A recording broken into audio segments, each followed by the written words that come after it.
Retour sur le plateau de la semaine de l'Écho. Je vous présente mes invités. Marie-Françoise Bechtel est avec nous, députée du MRC de l'Aisne. Également Christian de Boissieu, économiste et professeur à Paris 1. Ludovic Subran, chef économiste chez Euler Hermès. Et en duplex de Rome, Guillaume Delacroix, auteur du Mystère Monti. Et c'est aux éditions Plomb. Alors les Italiens votent ce week-end. Quelle menace représente ce scrutin pour la troisième économie d'Europe et pour la zone euro ? Quel est le vrai bilan de Mario Monti? Les réformes italiennes pourraient-elles inspirer la France? Qui peut sauver l'Italie? Titre The Economist, qui donne Mario Monti perdant, car meilleur homme d'État comme de campagne, dit le magazine, qui soutient le candidat du centre-gauche, Pierluigi Bersani, ancien ministre de Romano Prodi. Il incarne la gauche libérale. Je vous propose son portrait. Il est signé Julie Dungeloff. Pierluigi Bersani, 61 ans, pourrait devenir ce week-end le monsieur normal de l'Italie. Il accueille d'ailleurs cette comparaison avec François Hollande comme un très bon présage. On a basé nos campagnes sur le sérieux, la sobriété. C'est ce que les gens attendent. Je pense qu'il a bien fait et moi aussi je suis convaincu de bien faire. Son parcours n'est pas si normal que cela. Issu d'une famille modeste d'Émilie-Romagne, en 70, il crée l'Avant-Garde ouvrière, un mouvement proche du Parti communiste. En 2006, c'est pourtant lui qui s'occupe des vagues de libéralisation du gouvernement Prodi en tant que ministre du Développement économique. Il assume aujourd'hui ce passage de l'extrême au centre-gauche. Je comprends que les gens puissent trouver cela étrange. À gauche, notre tradition est à la fois libérale et sociale. La droite n'a jamais eu de composante libérale, alors on comble ce manque. Pendant la campagne des primaires, son jeune rival Matteo Renzi l'a souvent accusé d'être issu de la vieille garde du parti. Il est vrai qu'il a été président de région, 3 fois ministre, député européen. Aujourd'hui, la droite reprend ses critiques à son compte. On ne peut pas dire qu'il représente la nouveauté, puisque cela fait 40 ans qu'il répète les mêmes choses en politique. Bersani souffre d'un déficit de popularité. On le trouve souvent peu charismatique ou trop austère. Pourtant, cet homme sérieux pourrait surprendre. Pour preuve, cette anecdote contée par son biographe. Le jour où Bersani est devenu ministre dans le premier gouvernement Prodi, tout le monde le cherchait. Les journalistes voulaient l'interviewer, tout le monde demandait « Mais où est le ministre? On veut lui parler ». Et en fait, il était à un concert de métal d'ACDC. Sera-t-il prêt pour diriger la troisième économie de la zone euro ? Guillaume Delacroix, vous êtes à Rome. Alors, on a l'impression tout de même que les deux seuls candidats qui rassurent les marchés sont Mario Monti, qui finalement a très peu de chance, et Pierluigi Bersani. Quelle est votre impression sur place avec le trublion Beppe Grillo et les incertitudes sur le score de Silvio Berlusconi ? Écoutez, pour rebondir sur le sujet qu'on vient de voir, ça va être assez rock'n'roll, hein. Les Italiens votent dimanche et lundi. Et aujourd'hui, personne n'est capable à Rome de dire qui va gagner ces élections parce qu'il y a beaucoup d'incertitudes, il y a des candidats un peu plus nombreux que d'habitude et puis il y a des sondages qui ont beaucoup évolué, qui ont beaucoup changé. Alors depuis 2 semaines, on n'a plus de sondages en Italie parce que c'est interdit, mais depuis ce matin, figurez-vous, dans les rues de Rome, il y a un sondage qui circule sous le manteau qui donne Mario Monti en 4e position à 9%. Ça veut dire qu'il n'a pas du tout gagné son pari et que finalement, la victoire va se jouer entre donc Bersani, qui est donné à 34-35%, et puis les numéros 2 et 3. Et là, on ne sait pas vraiment, c'est Berlusconi ou Beppe Grillo, cet humoriste, cet ancien comédien, qui est blogueur et qui joue sur un registre très populiste. Donc pour l'instant, c'est un peu le brouillard. Et on est bien incapable de dire qui va sortir vainqueur de ces élections législatives et sénatoriales. Est-ce que c'est inquiétant, à votre avis, justement, pour l'avenir de la zone euro ? Écoutez, vous me posiez la question des marchés, puisque vous disiez, oui, effectivement, Monti pourrait être le candidat des marchés, sauf que le problème, évidemment, c'est que les marchés ne votent pas. Ce ne sont pas eux qui vont aller aux urnes dimanche et lundi. Monti, en plus, n'affiche pas, on peut dire objectivement, un bilan très positif, hein. Il avait été appelé à la rescousse fin 2011 pour, je vous rappelle, endiguer l'envolée de la dette italienne, puisque si on parlait de la France tout à l'heure, le problème de la France, c'est le déficit. En Italie, le problème, c'est la dette. Et cette dette, eh bien, en un an, c'est-à-dire en un an de pouvoir de Mario Monti et de son gouvernement de techniciens, cette dette a franchi la barre des 2000 milliards d'euros. Elle représente aujourd'hui 127% du PIB, du produit intérieur brut. C'est absolument colossal. C'est l'une des plus importantes au monde. Et par ailleurs, quand on regarde tous les autres paramètres économiques, c'est un peu la catastrophe. Le chômage est passé de 8% à plus de 11%. La croissance est, alors pour le coup, en berne. En France, on dit est-ce qu'on va être entre 0,5 et 0. Ici, en Italie, est-ce qu'on va être entre -1 et -2. L'année dernière, 2012, le PIB a reculé de près de 2,5%. C'est la plus forte récession de la zone euro après la Grèce et le Portugal. Donc en réalité, le problème, c'est est-ce que l'Italie va être gouvernable à partir de lundi soir? Et c'est un gros point d'interrogation. Ici, tout le monde a un peu peur de se retrouver dans un scénario à la grecque, dans lequel il faudrait finalement revoter, retourner aux urnes, parce qu'il n'y aura aucun résultat lisible, à cause notamment d'un mode de scrutin extrêmement compliqué, qui fait que pour en remporter par exemple le Sénat, il ne suffit pas d'arriver en tête. Le Sénat, il est élu sur la base de scrutins régionaux. Et d'un point de vue régional, les plus gros contingents de sénateurs viennent des régions qui sont traditionnellement à droite. Donc si Bersani, le leader de la gauche, arrivait en tête au niveau national, il n'est pas sûr du tout de gagner le Sénat. Et pour pouvoir avoir une majorité là-bas, il faudrait qu'il ait un soutien important des centristes que conduit Mario Monti, ce qui n'est pas du tout assuré. Toutes ces alliances à l'italienne et ce scrutin à l'italienne qui en fait complexifie un petit peu tout cela. Christian de Boissieu, est-ce que c'est inquiétant pour la zone euro, tout ce qui se passe aujourd'hui en Italie? On va voir. Il y a des candidats, y compris Pepe Grillo, qui sont pour la sortie de l'euro. En tout cas, il en a fait son cheval de bataille, mais il va faire un score important, mais je ne pense pas qu'il sera Premier ministre ou président du Conseil italien. Mais c'est l'instabilité qu'on dénonce plus, oui, et puis les incertitudes. Pour l'instant, pas de majorité claire, c'est ça qui fait peur. Ce que je veux dire, par rapport au tableau très complet de Guillaume, je voudrais insister sur 2 points. Premièrement, effectivement, l'économie italienne ne va pas bien. Je rajoute un chiffre par rapport à ce qu'il a dit. Le chômage des jeunes est à 35%. Alors nous, on est déjà en France à 24 et les Espagnols sont à 53, mais 35%, il y a un Italien de moins de 25 ans sur 3 qui est au chômage. Bon, pourtant, Mario Monti a rassuré les marchés quand il est arrivé. Il a rassuré les marchés parce qu'est-ce qu'il a fait?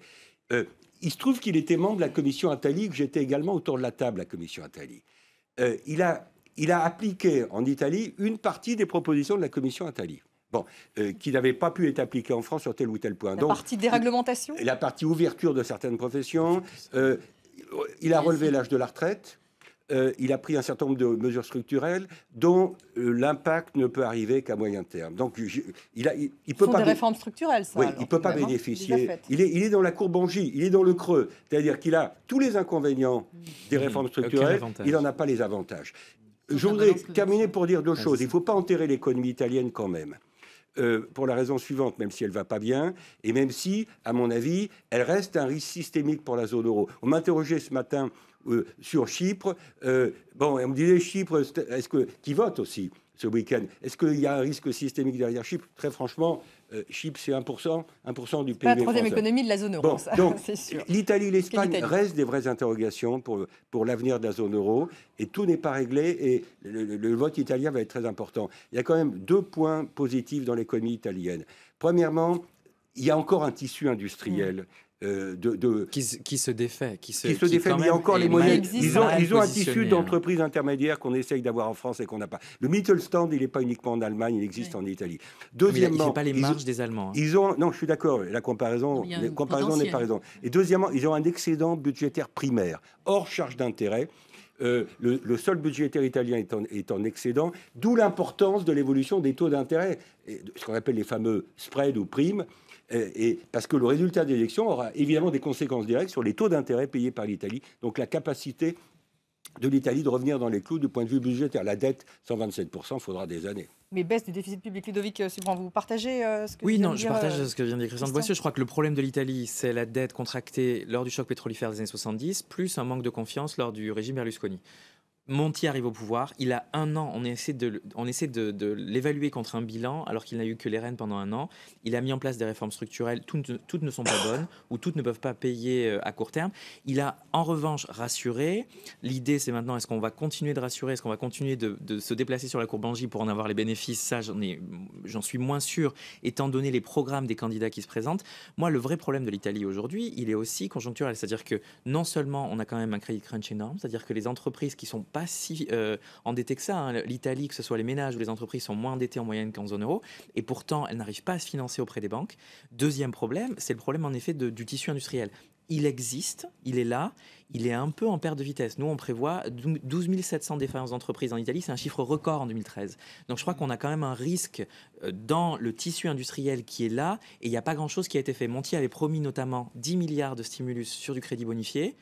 Ça n'a pas été mis en place. Donc il y a eu beaucoup de paroles, il n'y a pas eu beaucoup d'actes. J'attends vraiment une continuité sur des réformes qui sont... On va écouter d'ailleurs, pour rebondir sur ce que vous dites, sur ce que vous avez dit, quelques patrons d'entreprises en Italie, et je vous ferai réagir, Marie-Françoise Bechtel.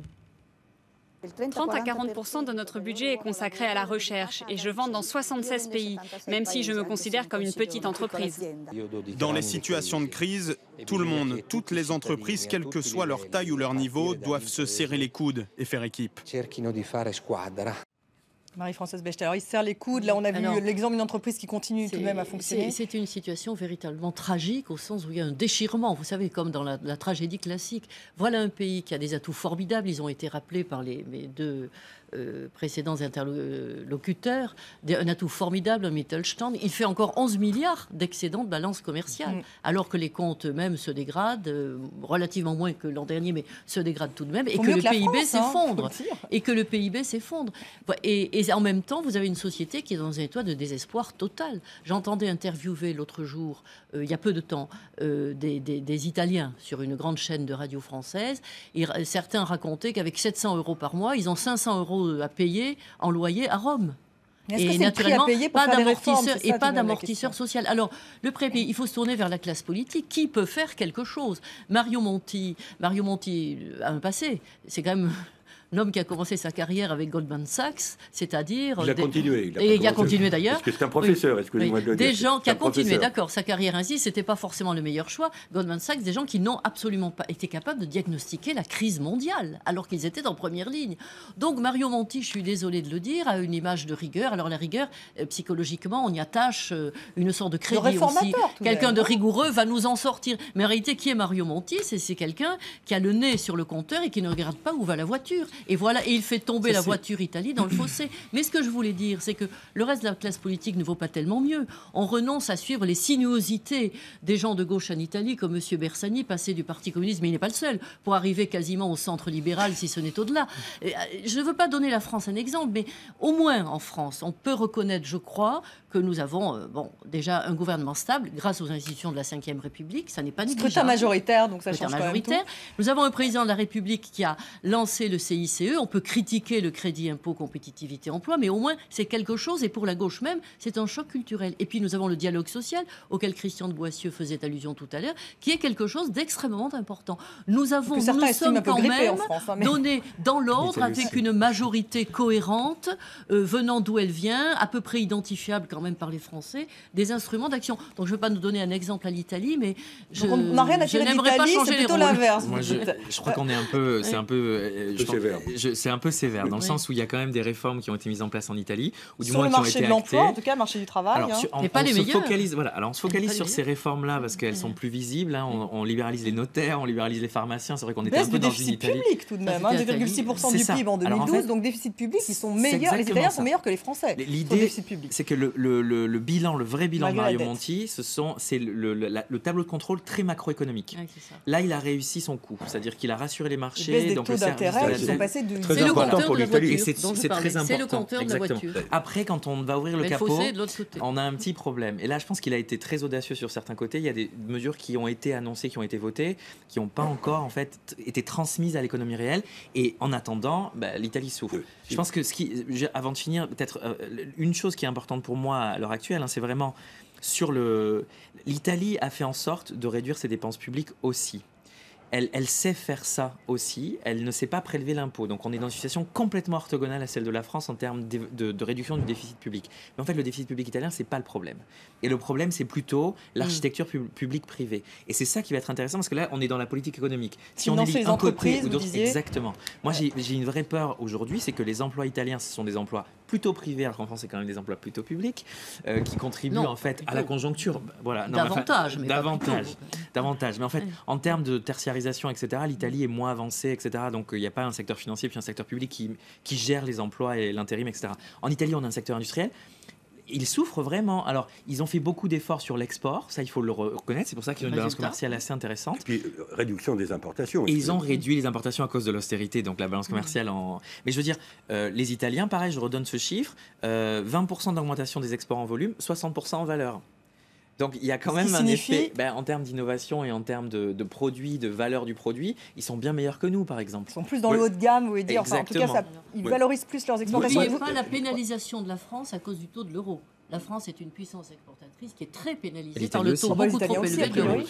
Mais moi, je pense, pas les mêmes produits. Moi, je pense qu'il faut, pas enterrer l'Italie malgré toutes les difficultés que nous avons rappelées les uns les autres, parce que par-delà les difficultés politiques de la classe politique, il y a comme un tissu d'entrepreneurs. Il y a un entrepreneuriat italien qui résiste aux difficultés que vous avez évoquées. Et deuxièmement, je pense que l'Europe et la zone euro ont besoin de l'Italie. Elle va être en récession cette année, la zone euro. Oui, non, mais quand je dis besoin, ce n'est pas uniquement économique, sur le plan géopolitique, sur le plan du fonctionnement, sur le plan même de notre rapport, nos rapports franco-allemands doivent être ouverts. Absolument. Et c'est une des raisons d'ailleurs pour lesquelles M. Hollande a privilégié des réunions depuis qu'il est là avec Mme Merkel et avec M. Monti. Il a privilégié la triangulaire. On a remis l'Italie. Fort ingénieusement. On a remis l'Italie dans le concert européen et c'est très important qu'elle y reste. Alors, très important qu'elle y reste. On verra évidemment les résultats de ce scrutin. Est-ce qu'effectivement il y aura une majorité claire ou pas? Ça reste tout de même la question. Merci à tous les trois d'avoir été mes invités. Merci Guillaume Delacroix d'avoir été avec nous de Rome. Merci à vous de nous avoir suivis. Merci à Farah Bouchrak d'avoir préparé l'émission. Et on se retrouve la semaine prochaine pour une nouvelle semaine de l'Écho. Restez avec nous sur France 24.